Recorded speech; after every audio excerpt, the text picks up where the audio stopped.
And that's it. We are live on the internet. Awesome. On the magic of the World Wide Web. We are connected and in front of people. How you doing? I'm doing well. How you doing, Eric? I am fantastic. Thank you for asking.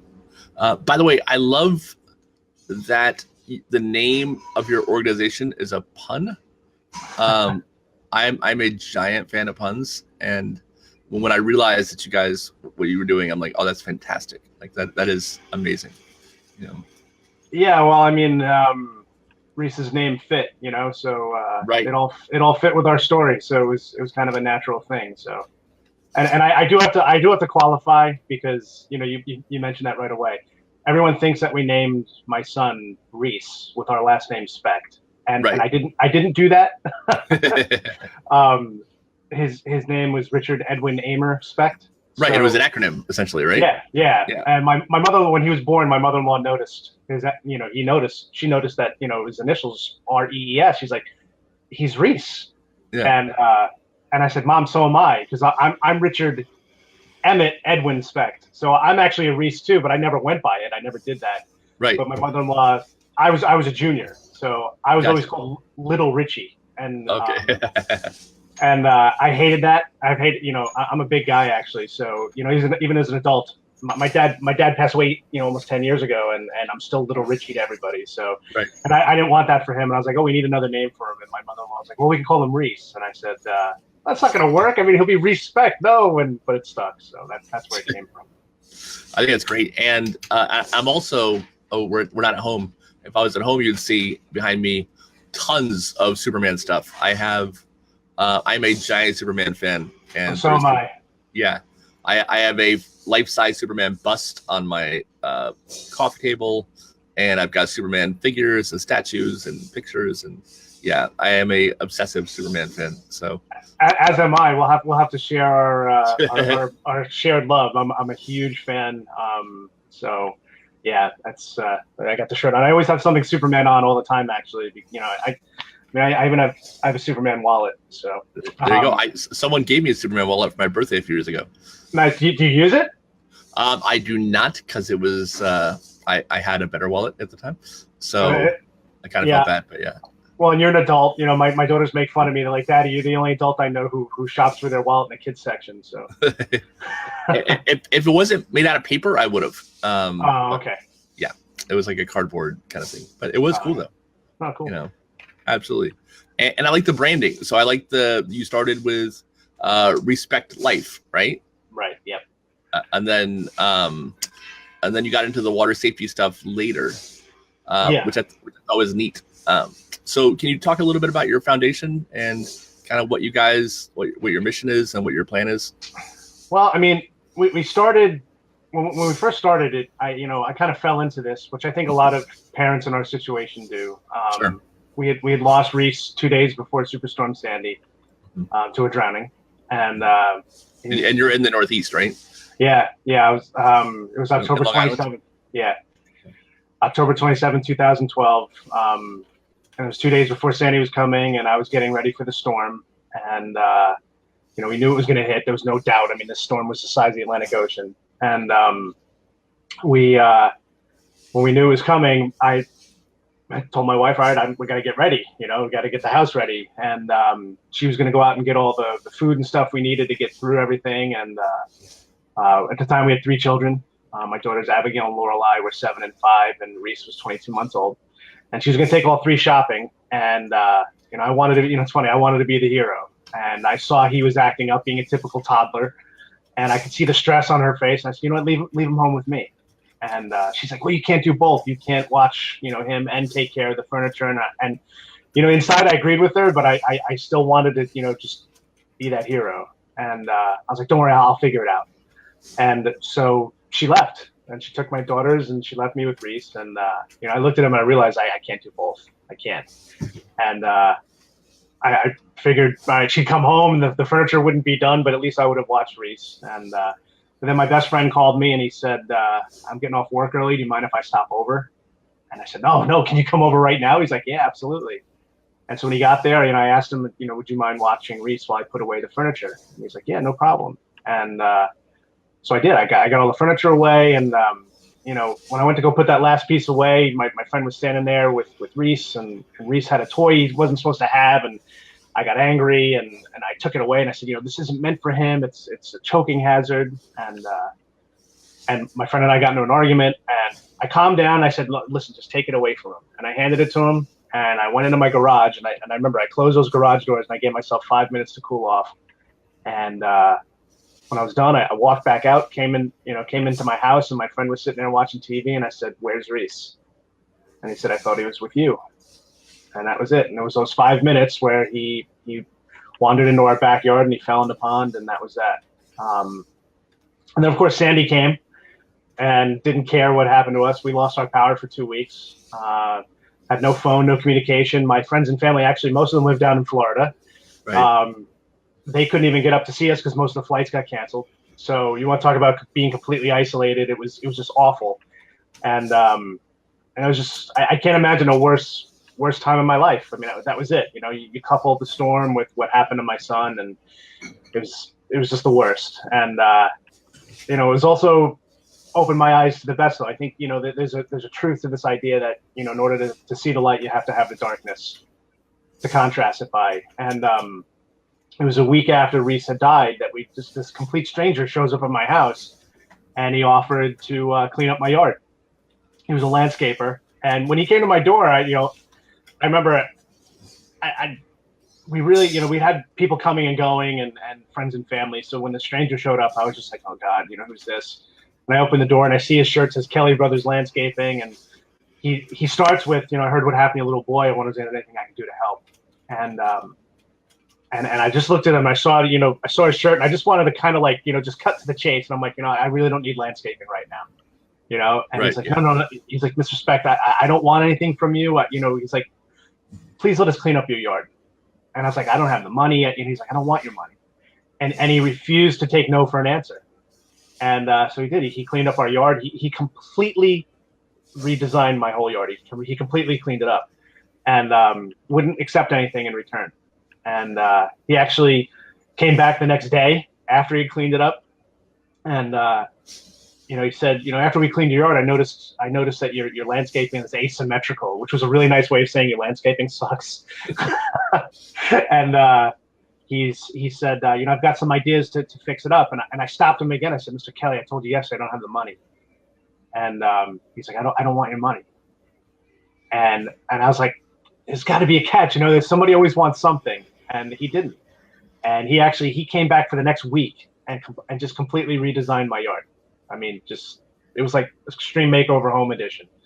And I remember 3 days into that, he stopped at my door again. He said, what are you going to do with the pond? And, I told him if I had to fill it in by hand, I would. Because it wasn't just, when I say pond, everyone thinks this little puddle in the yard. And it wasn't. It was actually, it was like a little oasis in our backyard. It was one of the things that sold us on the house. It was also one of the things, though, that we knew was a danger. We had alarms put on our doors when we had kids because of that. We had a fence put around the yard with a self-locking gate because I knew that was an issue. And then I thought, all right, everything's taken care of. We're perfect parents. We're always keeping an eye on our kids. We've got alarms on our doors. Rees was signed up for swim lessons at 2 years old, just like his daughters, my daughters were. So I, figured everything was in place, and I learned that that's not the case. But then, I had this man come and say, I'm going to fill in the pond, and I said, you can't. It's too expensive. That's too much. You've done too much. And before I could say no again, the backhoe was already pulling into my yard, ready to just fill it in. And this day he never took anything. He wouldn't let me advertise. He wouldn't let me do any of that. And that stuck with me. And everything that people did for us stuck with me. And I said, we got to pay them back. And I told my daughters this. I remember we were sitting at the dinner table, and I said, we have to pay these people back. We have to do something in return. And I offered to do things, and everyone said no. It was universal. No one would let us pay them back. And so my older daughter says, Daddy, why don't we just do random acts of kindness? And I said, what, that's great. Let's just do that. And I said, how many should we do? And my youngest daughter goes, 5 million. And I'm like, I need a realistic number. We decided on 500.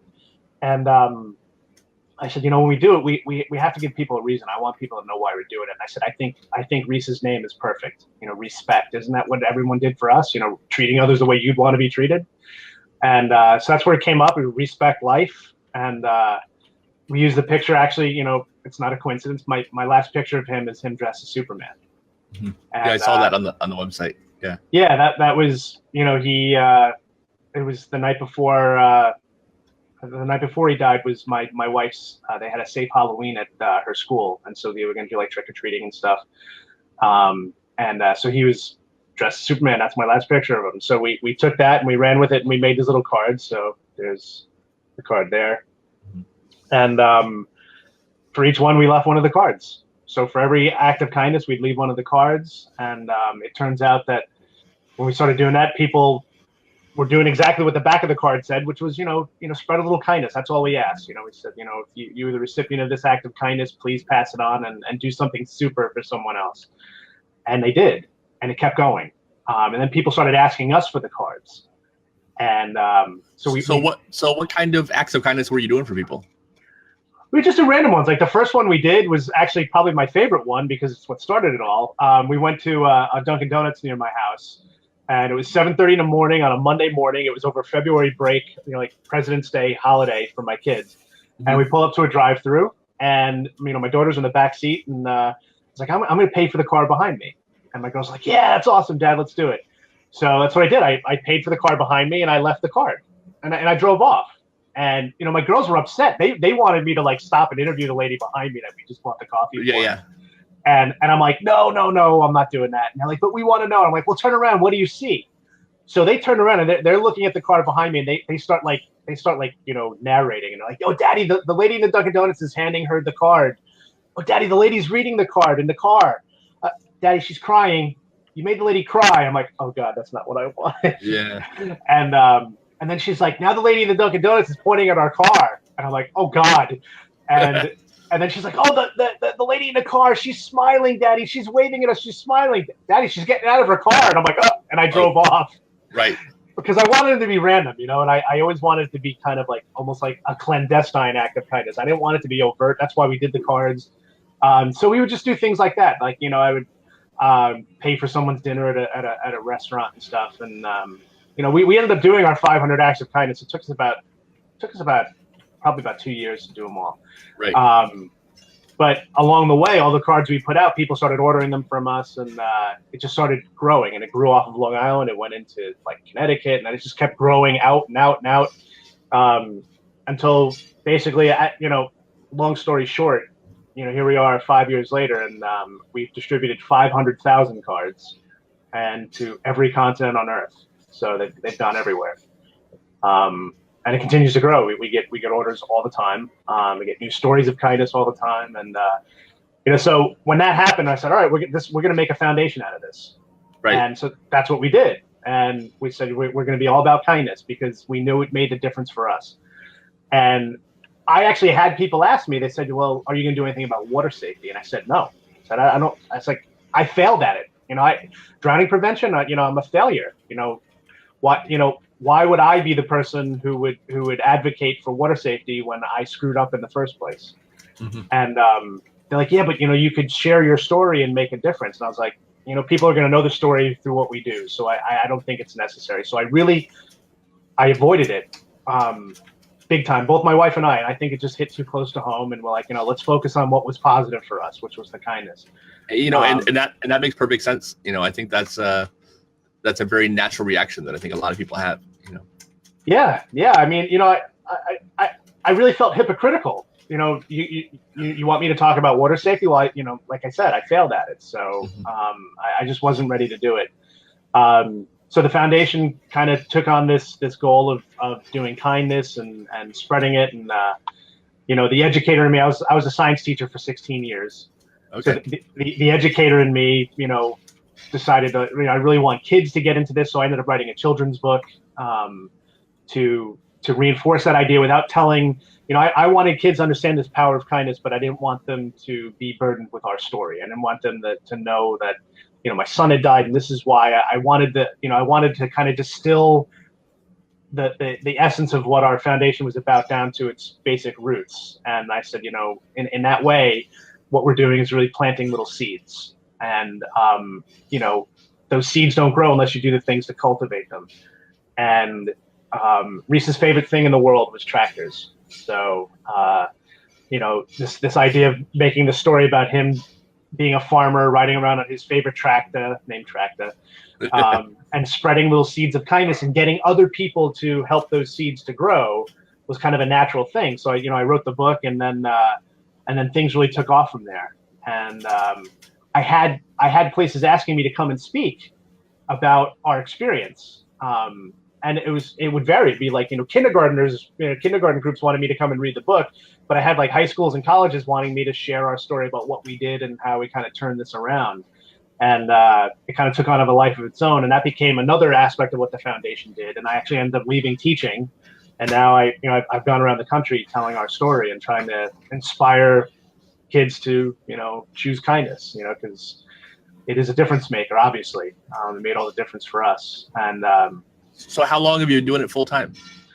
I just finished my third year of doing it. So wow, that's awesome.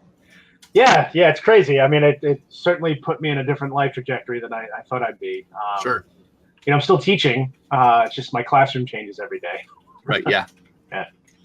So, but the water safety thing came separately, completely separately. I kind of fell into that too. So, I mean, but you did decide to get into it eventually. So you had a few iterations first. You had, Respect Life, right? Was that first? Yeah, the foundation's name is the Respect Life Foundation. And then Respect Kindness, which is the book, I'm guessing, right?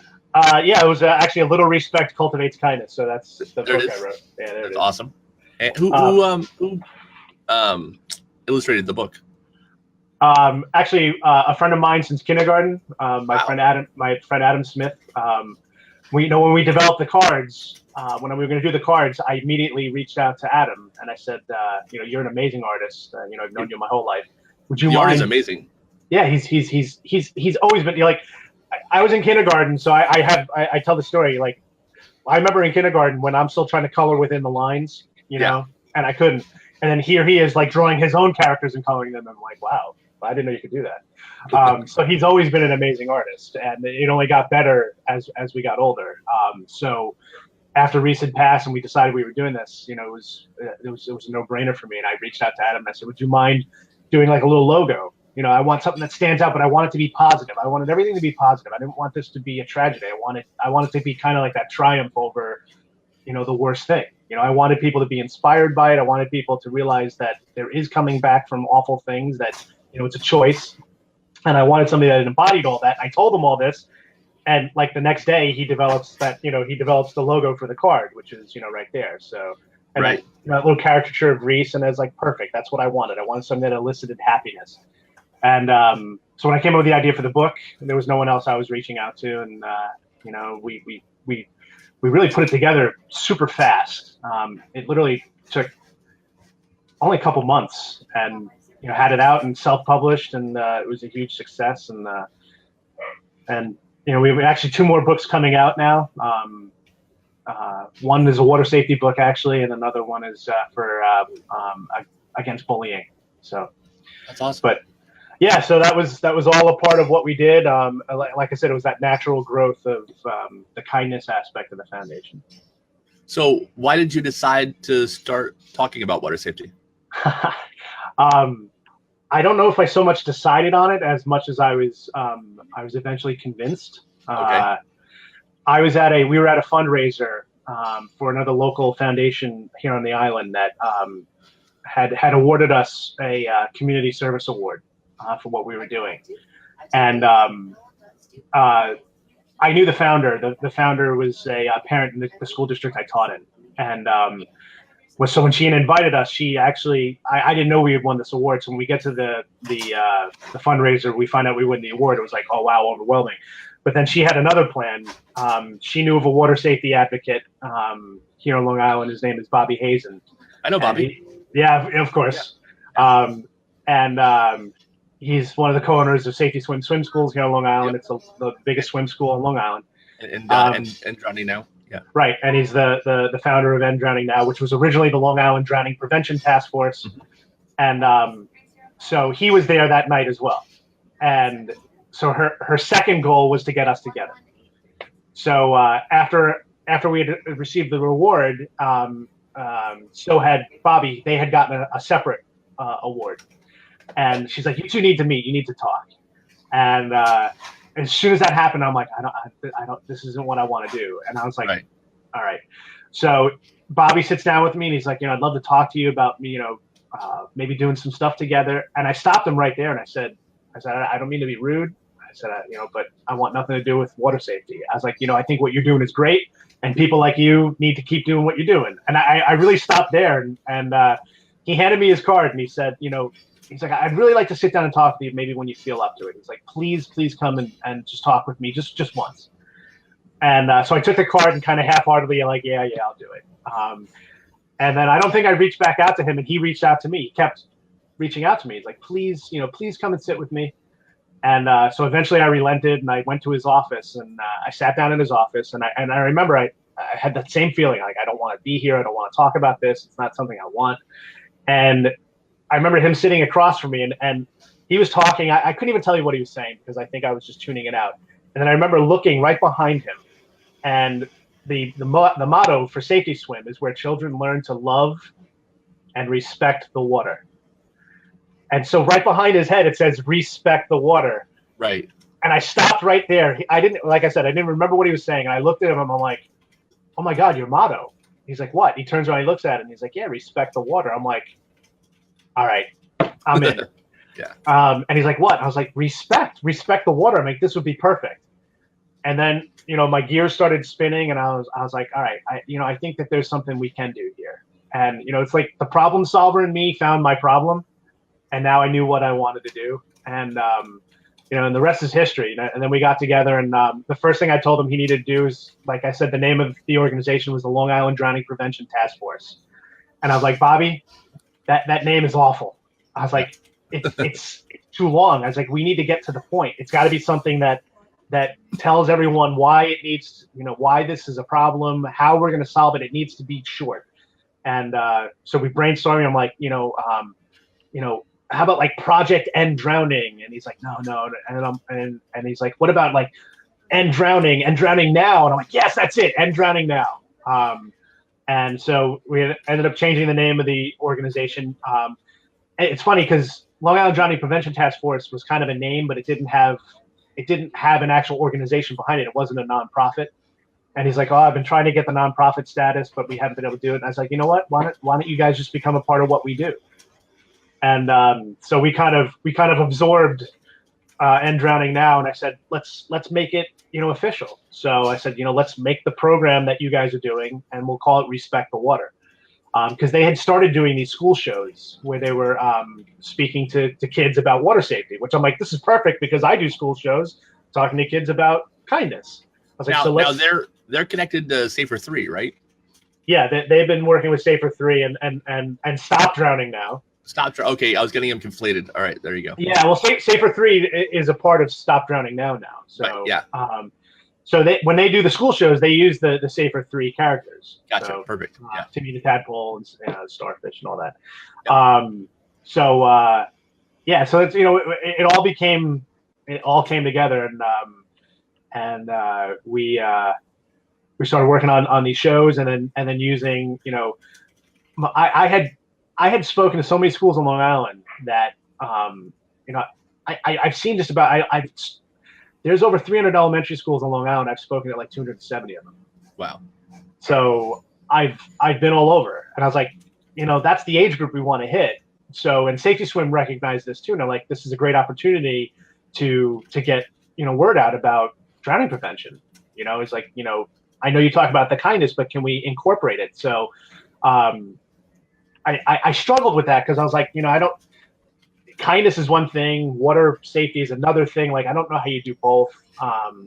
So we had been struggling how to do it. And I said, well, I think Rees, the character Rees is the perfect conduit to do that. So we kind of hatched this idea to develop a book that is a water safety book that uses Rees as the character in it. So that's what we've been working on that. Actually, it's still in development, but that's what we're doing. Sheila McCarrier, who's an ISR instructor, infant swim, she just wrote and said that your books are great. She gave one to all of her swim meets for the first 2 sessions here in Ohio. That's awesome. Yeah, That's so all of her students are getting your books, which is really cool. You know. Well, we have I'm gonna move the camera. Hopefully, it's not too jarring. Yeah, go for it. We have the there it is. Oh, cool. So that's the cover for the water safety book that's coming out. That's awesome. So so we're working on that right now. I'm going to not nitpick your pool fence. I'm just going to stop myself from doing that. But, well, I'm not the artist, so I had told Adam. I said, he usually picks things out of my brain. So I thought we need a fence around the pool and we need these safety devices. So if you can put them in there, and so that's what he did. Perfect. It looks great. Yeah, absolutely. So, and I ask this question a lot because, unfortunately, better or worse, I end up talking to a lot of parents who have lost someone, right. And there's always someone who is responsible for supervision. Are you still friends with your friend? No, yeah. But it's not for the reason you would think. Okay. I mean, it's related to it, but I did not blame my friend after Rees had passed. I remember that night vividly. He's like, "Oh my God, it's my fault." And I made it a point that night. I said, "No, it's not. It's it was an accident. You thought he was with me. I thought he was with you. The end."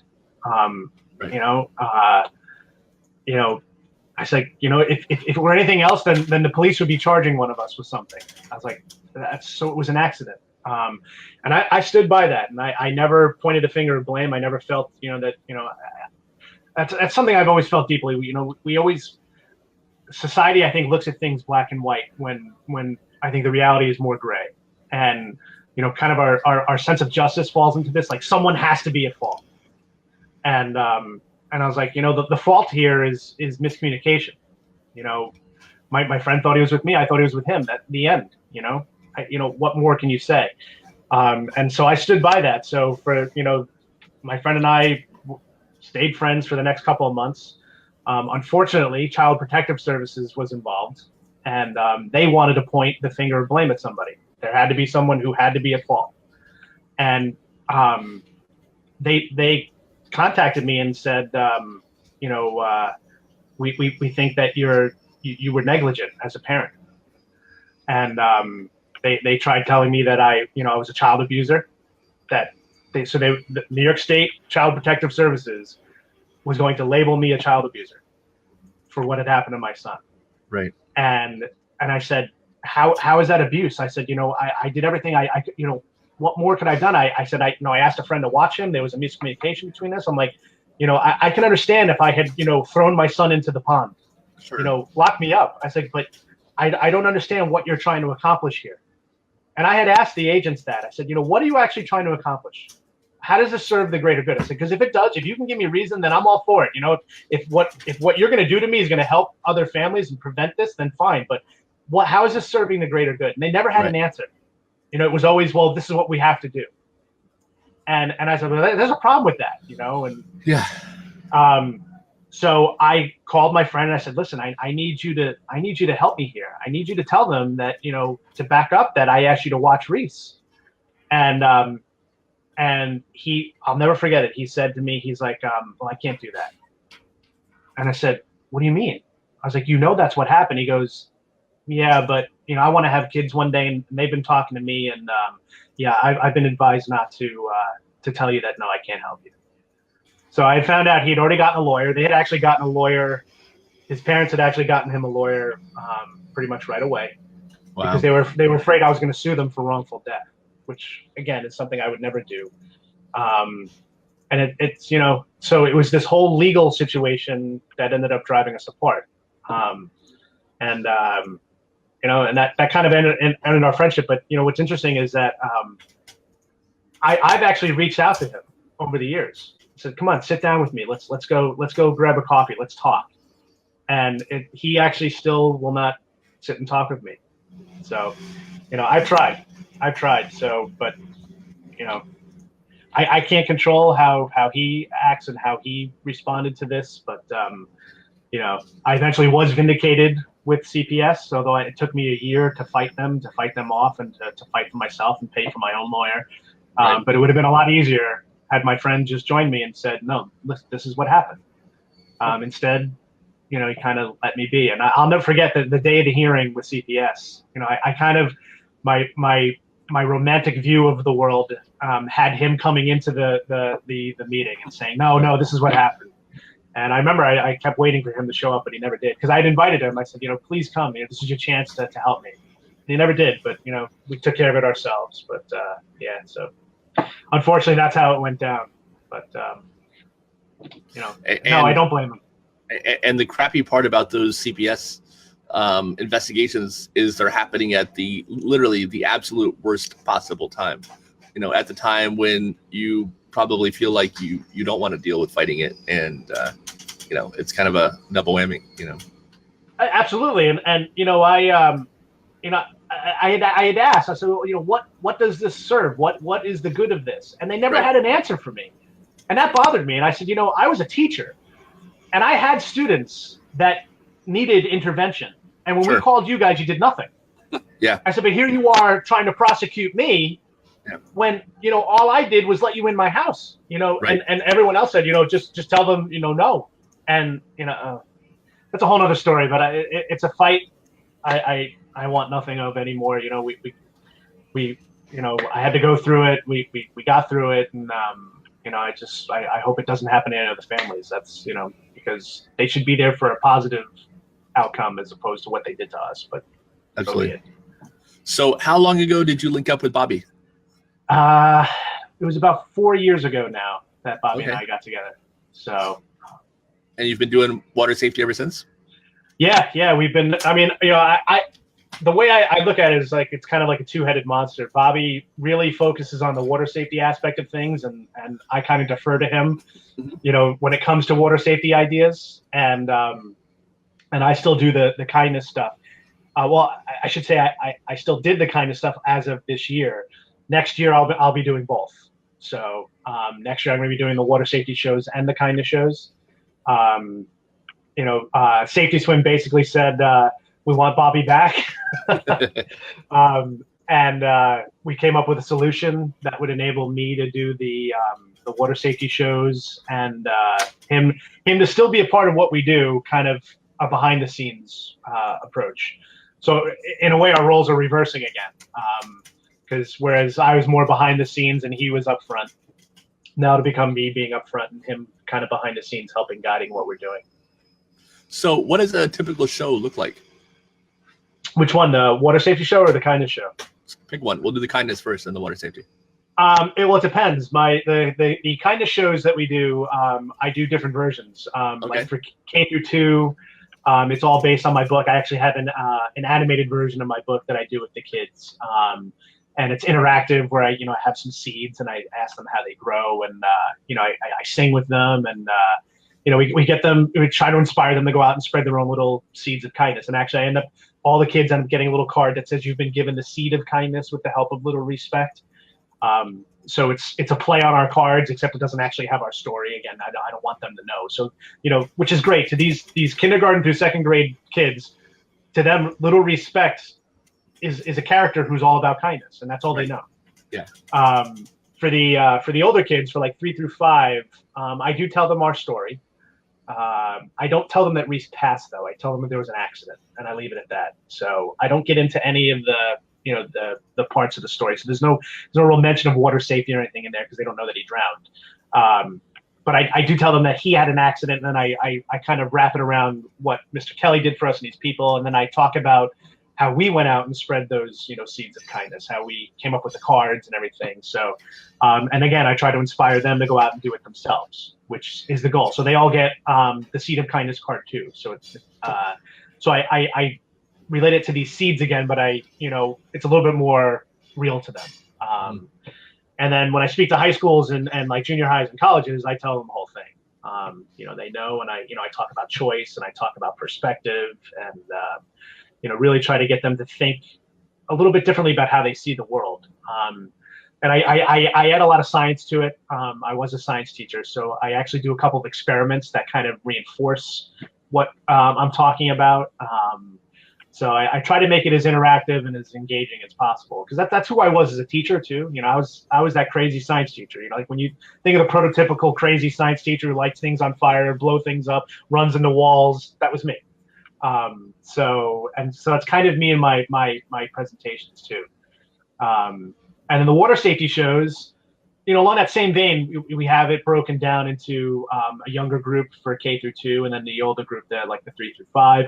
K through 2 has a lot of singing and dancing, and you know the characters from the Sacred 3, and you know, telling them all the important parts of water safety. You know, never swim alone.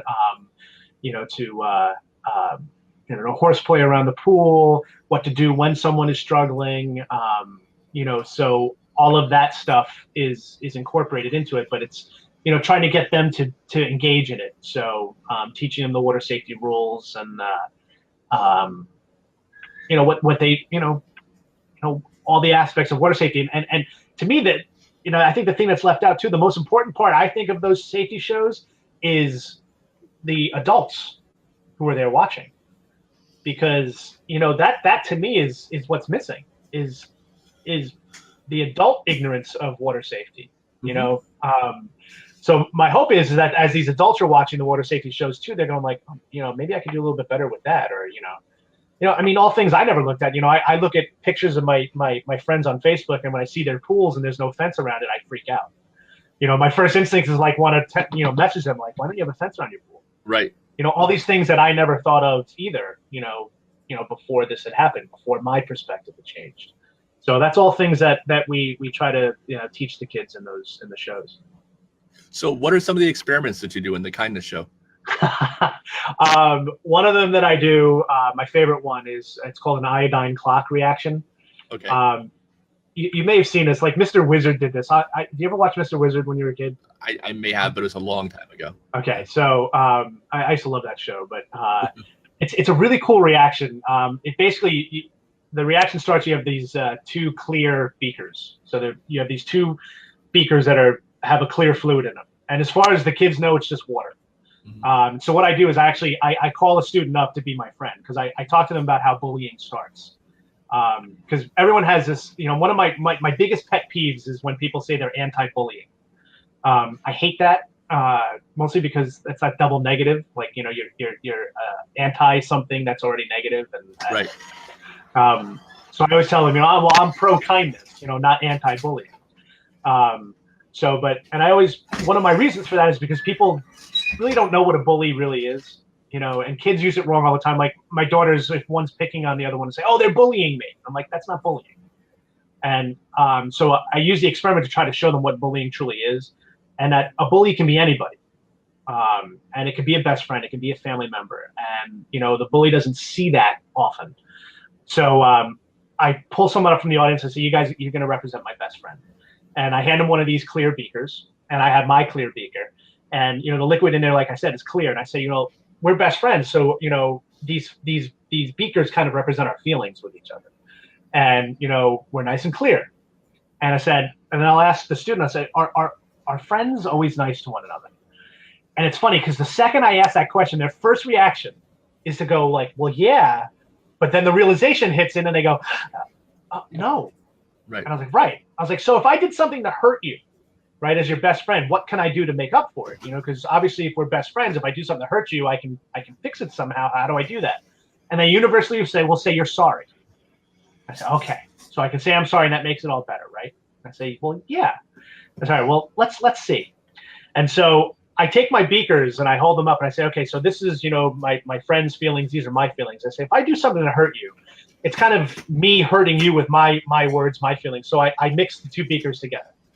And I say, see, in our minds, we think everything's perfectly clear. We're perfectly fine. So I hold the beakers back up, and then about 15 seconds later, both beakers will instantaneously turn pitch black. Oh, wow. And I say, but this is what's happening on the inside. When you say hurtful things, you do hurtful things to someone, it changes them. It hurts them on the inside. I said, but, you know, you can't see someone's feelings. So, you know, I think it's funny if we hurt someone physically, we can see the blood, we can see the bruise, and we think of things we can do to actually treat what we did. no one would think that if I cut someone, just saying I'm sorry stops the bleeding, right? So, but when we hurt someone's feelings, we think saying I'm sorry is the beginning and the end. Right. And it's not. And so now we have these two beakers, and I point out to the kids, I said, notice it wasn't just their beaker that changed. It was also mine, because actions have reactions. So, I brought us both down by hurting each other. I said, but here's the most important part. I have them hold up their beaker, and I go up to the beaker and I go, I'm sorry. Nothing happens.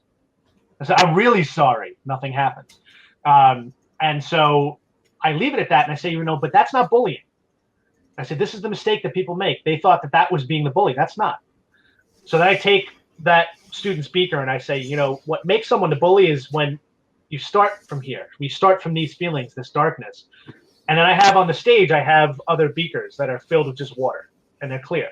And I said, actually, what makes you the bully is that when you feel like this, when you have this negativity, that you decide you're going to make others feel that way, that you're going to bring them down to your level. So I take that dark beaker and I pour a little bit out into each of those other beakers, and they all turn dark. And I said, that's the bully, because it's a choice. They're choosing to take how they feel and make others feel that way too. And that's exerting a power over someone, trying to prove that, your way is the right way. And that, my feelings, if I feel this way, you're going to feel this way too. I said, so being a bully is a choice, and they can see it. And as, and there's this powerful reinforcement that, when they walked in, they saw all these beakers on the stage and they were all clear. And now they've all been turned pitch black. And I actually leave the beakers there. And then I tell our story about, kindness. And I tell them about what Mr. Kelly did for me. And I actually pull up one of the beakers and I say, guys, this beaker, that darkness. I said, that happened to me when Rees died. That's how, when Rees's accident, I don't tell him he died if it's the younger kids. I said, but, where these feelings come from doesn't matter. And I had this, this darkness, these sadness, this anger. I said, so this is how I felt on the inside. And then I pull out another beaker and I say, but here's what Mr. Kelly did. And so I have another fluid in this third beaker that represents Mr. Kelly. And I pour his in, that represents his kindness, and it turns my beaker from pitch black into crystal clear again. So now it's clear. And I say, well, that's what kindness does. And then the best part is then I talk about how our foundation, what we did with the cards and stuff and how they spread out. And what I do is I actually take my beaker now that has Mr. Kelly's kindness, and I pour a little bit of my beaker into that next beaker that's dark, and it clears that one up. And then I take that beaker and pour its contents into the next beaker, and it clears that one up. And then I take that beaker and successively pouring each one in clears each other one up until eventually now all the beakers on the stage are turned back to crystal clear again. To kind of give them this idea that, that's a little bit of kindness goes a long way. So it's this visual reinforcement of what we do. So that's my favorite experiment. That's the one that really gets them. And I do that experiment actually with almost all the presentations I do, because it's such a powerful reminder. And it's this, it's this, this visual that you normally can't see. This is how we feel. This is how, actions have reactions. Newton was right. Yeah, absolutely. And, right. And that's super cool. Have you heard of it? Have you heard of any kids doing any acts of kindness, or any of the people you've given cards to?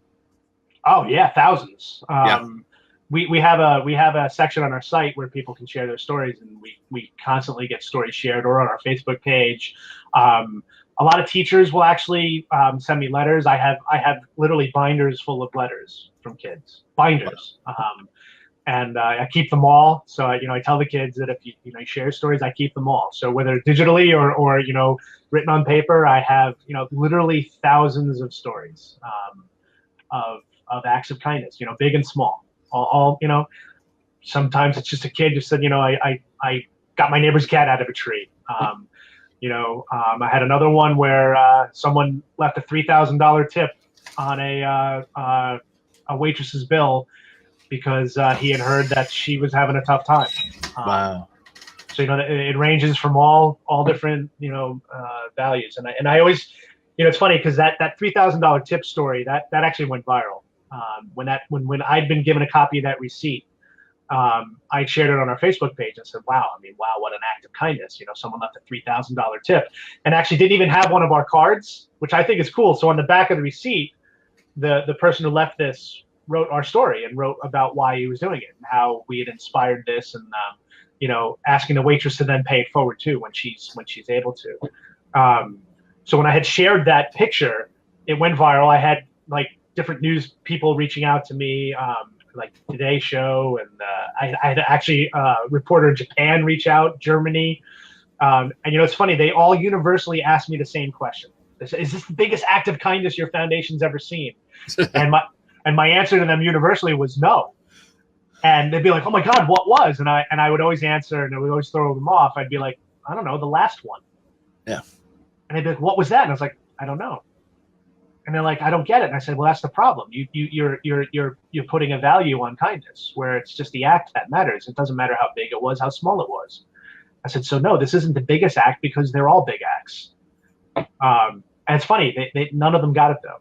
So they're like, "Oh, okay." That's not what they wanted to hear. They wanted to hear, Right. "Yes, this is the biggest one." Like, "Oh my God," and I want it to be about the kindness and not about, a dollar value or anything like that, which is, again, I think a societal thing where we try to, put a value on everything. Everything has to, be more, better, no, you do something nice. It's nice. The end, just keep doing it. Right. And it's hard, because I was even hesitant to ask you if you had a highlight or a favorite, because I had the same thought that, I really did. I was like, even before you said it, because, they're all, awesome in their own way, I do have a favorite. I'm going to be honest. I do have a favorite. And I actually share it in the shows. There was a little boy who his mom had received the card in a drive-through, and they got it at the drive-through, and then they went to a petting zoo that's here on the island. And the little boy saw that you had to feed, in order to feed the animals, you had to pay. So he asked his mom, he said, "Well, Mom, what about the boys or girls who don't have money to pay to feed the animals?" And she said, "Well, they can't feed the animals." So he's like, "Mom, I know what you're going to do with that card." And he took out his allowance money, and he said, I want to pay for it. Can I pay for and the mom had written to me and shared me the picture and said he came up with this on his own. This was all his own thinking. And I was like, all right, this is awesome. This was like a 7-year-old boy who had just experienced the kindness himself, seeing what it had done to his mother, and then decided that he was. So that's my favorite story, because I think that's just everything I had ever hoped for from what we did. So that, and bar none.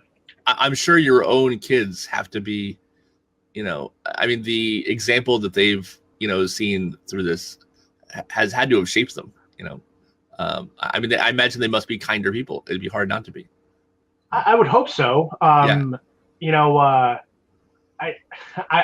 almost feel it's like self-serving if I say, yeah, they're the best kids ever. Right, but obviously every kid has their issues, but they are. I think they've been shown a way that, a coping mechanism and an understanding of how important kindness is. They do exhibit it. I don't think it's a coincidence, but both my daughters won their character awards in their 5th grade year from their school. It's an award given out by the New York State Attorney General called the Triple C Award. It's for courage, conviction, and compassion. And both my daughters won it. And there's only 1 or 2 recipients from each school that gets it, and it's selected by the Attorney General, and they both got it. So I think they're both kind of dedicated to this and carrying on their brother's name and being kind. We have shirts that say "Cultivate Kindness." My middle daughter wears one almost all the time. So I think in her school she's known as the kindness girl. So I love that, because it's a difference maker. So. And they know it makes a difference. For sure. Does your wife work? Yeah, she's still teaching. She's a high school German teacher, actually. Oh, wow. So she teaches in the same district that I used to teach, and I literally just resigned from my district. So I took a 3-year leave of absence and wanted to see if this whole speaking thing would work out, and it has. So but she's still teaching. So, and she helps run the foundation too. So she kind of puts on 2 hats. She actually processes every order that comes in. So all the cards, basically all the 500,000 cards that have gone out, are pretty much passed through her hands. So. Wow. And every book, everything, it all goes out. She processes all of them. What grade did you teach? I taught middle school. So I mostly, for 16 years, I basically taught 7th and 8th grade. And did you always know you wanted to be an educator? No. When I was in college, I was pre-med. I did all the pre-med programs. It's like, all right, I'm going to be a doctor. I I ended up not becoming a doctor, and I didn't wash out the typical way. I actually, the people who'd made it through the pre-med program were taken to a local hospital to kind of meet up with residents and people who just finished med school to kind of get an idea of what your path was going to be. And when we were on this little tour in the hospital, one of the residents had taken us to a room where there was this woman who was a burn victim, and she had like third-degree burns over 75% of her body, and we weren't allowed to go in the room, but we were outside the room. And he was sharing the story, and I could hear her moaning, and I got sick, and I walked out, and I was like, this isn't for me. And one of the doctors came up and spoke to me. He's like, don't worry, it's natural. I said, no, you don't understand. I was like, I know. He's like, this isn't what I want. I wouldn't be able to handle this. I would be too, empathetic and too, like, I can't deal with people suffering, and I want to fix it. And if I felt that I couldn't, I'd feel like a failure. I was like, that was the moment where I realized, and I'd always had that in the back of my head, but I was like, no, I'll be able to get over it. And that was a moment where I realized I couldn't. And I remember I went home that night and I said to my mom, I can't, this isn't what I'm going to do. And I thought she was going to kill me because she just paid for 4 years of college. Like I had actually already put in my application for the MCATs. And she said, she's like, no, whatever you decide to do, you can do. And I was like, I don't know what it's going to be. And I decided I was going to start doing research. So I actually got involved in a research track, was actually doing research on HIV. Didn't like that. Was like, all right, I'm not a scientist either because I can't sit in a lab all day. That's just not who I am. I need to interact with people. And lab science is actually like 95% of it is incredibly isolating.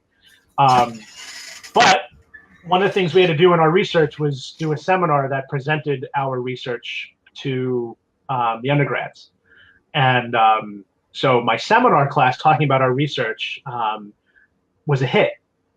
And because I brought in all these visuals and I was doing all this stuff that, wasn't just me just droning on about what we were doing. And I had people come up afterwards and they said, do you ever think about becoming a teacher? And I remember my answer was, no, why would I only want to be a teacher? Right. Like it was beneath me, and that was, again, a societal thing, teachers, those who can do, those who can't teach. And I was like, no, I never really thought of it. And the more I thought about the feedback I got, and the more I thought about how much I enjoyed it, I was like, maybe this is something to pursue. So after I had left school, I actually came back home and I entered into a teaching program and never looked back and loved every minute of it. So, I fell into it, but thank God, because it was what I was meant to do. Yeah, absolutely. And it seems to be a good fit for you. And, I loved the article you wrote on your website about why. Oh yeah. It's great. When I wrote that was actually, I wrote that the night our power came back on after Sandy. So I had been itching to write. That's the other thing I like to do. I write a lot. I had been itching to write something, but I can't do it unless I'm typing. I can't write it on paper. And, we had no power. So the night the power came back on, I had written that because, like when I wrote that, it was about making these connections because I guess that's the kind of like the scientific brain. There has to be an answer to my questions, and if there's not an answer, I need to find it, so, so that's where that came from. And I'm glad you guys have started doing the water safety for a whole bunch of reasons, but one of it being, there's no question that you and your wife, you're both teachers, you've got this drive to spread kindness, and you're obviously like awesome, amazing people. No one can look at you guys and say, well, there's an example of bad parents, right? And a lot of times you hear like, I'm a good mom, so my kid's not going to drown. And the reality is, I think with very few exceptions, every set of parents I've talked to are all good parents. And the more we can do to shatter that, that error, that misrepresentation, and the more examples we have, unfortunately, I think the better it does for drowning prevention and water safety to know that, no, it happens to really, really good parents.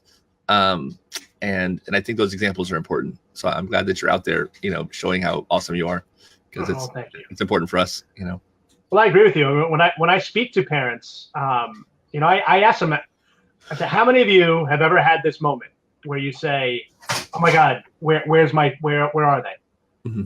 And they all raise their hand. And I said, Right. and how many of you it ended positively, that you found them and you go, "Oh, thank God." I said, you all raise your hands. I said, notice who's not. And it was me. And I said, and there's the statistic right there. I said, you know what? We're all perfect parents until we're not. Right. And, you know, and we've all had that moment where we say, "Oh, I thought Johnny was with you. I thought they were with you." And then, you know, we find them and they're safe. You know, I had those moments before Rees died. I've had those moments after Rees has died. So even with what I know I'm not the perfect parent. And I think that's the misconception that we have here, especially, is that, you know, oh no, if I'm the perfect parent, then nothing's going to happen to my child. And that's not the case. You know, accidents happen, and there are levels of protection that you need to have. And, you know, God, I wish I had known that I could have started Rees on swim lessons earlier than 2, because he would have been in. You know, my youngest daughter, Melina, has been in swim lessons since she's 3 months old. And, you know, the thing is, that pond that Rees drowned in was 18 inches deep. He could have stood up, but he didn't. He panicked in the water and he drowned. And he had no familiarity with the water, and he had no respect for the water. You know, and had he had that, my son would be here today. And so, regardless of that breakdown between my friend and I, had that other level of protection been there, I wholeheartedly believe he'd be here. But you know what? He didn't, and he didn't because of my ignorance. And my ignorance is something that could have been corrected had, you know, there been more widely available information about all the levels of protection, which is why, as an educator, I realize that education is the key to stopping this. You know, when I see kids out riding with bike helmets every day, and I think back to my childhood when no one wore a bike helmet. If you did, you were a loser. Right. Me too. And now it's ubiquitous. Yeah. And I think, well, the reason that happened is education. Mm-hmm. People were educated about the need for this. And that's what's missing in water safety, is this widespread education that needs to happen, which is why that's what we're trying to do. Because, you know, the educator in me realizes that's where it's got to start. Because you can't solve a problem until people realize the problem exists. And you can't, if you don't know a problem exists, it means you're ignorant. And the cure for ignorance is education. So therefore, that's the solution as far as I'm concerned. And you're 100% right. And, you know, there's a lot of people doing stuff in water safety. And I think that you guys are on a particularly effective track. And I like it a lot. I really do. I think you guys are doing awesome, fantastic work. Thank you. And I hope you guys keep going with it for a long, long time. You know, I plan on being in for the long haul. Yeah. I plan on being in this for the long haul. So before we wrap up, so I got to know, why Superman? Why Superman? Yeah, why Superman? Why is he my favorite hero? Yeah. Okay. Choice. Yeah. That, you know, I think everyone has it wrong about Superman, that his greatest power is, like, you know, his strength or his flight and everything like that. And you know, I actually, and I'm sure you know this, his true power is his ability to choose to do good with the power he has, because he is literally the unstoppable force. Sure. And with that means that nothing, you know, there's literally no restraints he would need to have. Like, if he wanted money, he could just go take it out of the bank. Right. Yeah. But so his true superpower is his character, is his choice. So in a very real way, that comes back to everything that we're about, because it's a choice. So that's why Superman stands out to me, because, you know, he's got that great power. And I know I'm ripping off Spider-Man, but he's chosen responsibility for that power, as opposed to and dedicating that power to the betterment of everyone else, not just himself. Right. To me, that is the embodiment of everything that I believe in, which is why, you know, I'm a Superman guy. And it's funny, my roommate in college is a Batman guy. And I was like, you know, Batman's the opposite of Superman. You know, come on, you know, he's all about himself, about making himself feel better. And, like, you know, I realize he's fighting crime, but, you know, no, to me, Superman, it's choice, and that's his superpower. So that's why it's always been. Well, everyone is a Batman fan. It's rare to find another Superman fan, so I'm glad to know you. There's not that many of us, you know. Yeah. Well, certainly not as many as Batman. That's true. Yeah. So. And I'm sad about the recent movies, but that's a whole another discussion, you know. So. Yeah. We actually we had done a fundraiser for Man of Steel when it came out. And I remember afterwards, I was like, oh man, I'm sorry. I was like, that's not my Superman, but Yeah, I thought Man of Steel was okay, okay. but it wasn't great. I have a problem with the Kevin Costner scene where he's like, should I let him die? And he's like, maybe. Like that's not Pa Kent. Pa Kent doesn't say maybe let him die. That's no. Pa Kent wasn't the gray area. No. No. So, but no. So I'm glad for that. What are you guys up to? Next that you want to let people know about? You have any events coming up? Anything you want to plug, essentially? Oh yeah, well we have a water safety. We're calling it a gala at the Long Island Aquarium on October 26th. Trying to raise funds for our water safety initiative. We have an animated television series in the works. No way. Yeah. So I have the pilot episode's actually being produced right now for Little Respect Cultivates Kindness. But along with that, piggybacking on that, we're actually doing a water safety PSA that is using the same characters to teach children water safety. So, okay. And our plan is to release that, for free, everywhere. Just a little 5-minute short to teach kids the basics of water safety, and hopefully their parents too. So we're hoping that gets wide traction, and is another way to kind of clandestinely teach people water safety and those important aspects. So so those are two big things that are coming up, and it's exciting. It's exciting to have this. So, have you ever met Steve Berger? No. He's our lifesaver in Long Island, and he's in the middle of his season right now. But he's our dealer for there. He installs pool fences. He's been there for 15 years. And he works with a lot of the, water safety organizations that are local there. He goes on the news a lot when there's a drowning or something. But I'll have to make sure, you guys have each other's information, because that'd be great. Yeah. Yeah. He'd appreciate knowing you. I'd love to know him. Awesome. So where can people find you? www.respectlife.com, which is of course spelled the way we do it, which is REESSPECHTLIFE.com. Right. Or actually, it's even easier if you go to cultivatekindness.org. That's really for the school shows, but it links back to the foundation as well. That one's easier to remember, and easier to spell too. And only if you're not you. Yeah, right. Yeah, for me, I can get it right. Yeah. And we're obviously on Facebook and Instagram and Twitter, and we have a pretty big following on Facebook actually, so it's nice to have. Gotcha. Any one last thing you want people to know before we wrap up? Yeah, do something for someone else because you can. I think that's the message, and if whatever that is, whatever it is that you do it for someone else, and that's how I think we make the world a better place. So. Perfect. Well, thanks, Rich. I really, really appreciate it. It was. Thank you, Eric. This was great. Awesome. It was good meeting you finally and getting to know you better. And likewise. All right. Be well. All right. Thanks, Rich. All right. Bye.